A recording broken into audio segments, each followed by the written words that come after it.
सैराट चित्रपटामध्ये महिलांबद्दल आक्षेपार्ह संवाद आहेत असा आरोप करण्यात येतोय आणि या संवादांना शिवसेनेने देखील विरोध केलेला आहे। शिवसेनेचे कल्याण जिल्हा प्रमुख गोपाळ लांडगे यांनी हे संवाद काढून टाकावेत अशी मागणी केली आहे।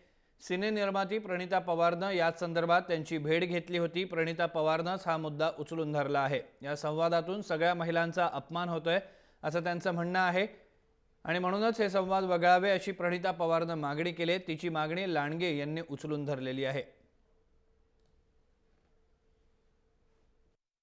त्याच्यामध्ये महिलांची मानहानी होते आणि त्याच्यातून तरुणांसाठी विशेषतः संदेश वेगळा जातोय आणि जे काही पूर्वी परंपरागत काही घडलं ते पुढे चालू ठेवावं हे नाहक बदनामीकारक आहे आणि महिलांची बदनामी होऊ नये याकरता निश्चितपणे सैराट चित्रपटातील तो पाटलाच्या बाबतीत असलेली वाक्य आणि विशेषतः शिक्षकाच्या तोंडी असलेली वाक्य ही काढून टाकावीत अशी ठाम भूमिका आहे। आणि एसएल विजनचे जे प्रोड्युसर्स आहेत यांनी मीडिया समोर येऊन माफी मागावी आणि ते वाक्य सिनेमातून कट करावं। आज सिनेमा थिएटरचा उतरल्यानंतर सॅटेलाइट होणारच ना त्यांचे, कुठल्या ना कुठल्या जीचा सिनेमा आहे तर जीच्या चॅनलला तो जी सिनेमाला चालणार, त्यामुळे त्यावेळेस जेव्हा चालणार त्यावेळेस सर्वसामान्यांच्या घराघरातून तो सिनेमा चालणार आणि हे वाक्य मला नाही वाटत की ठेवणं योग्य आहे त्या सिनेमा।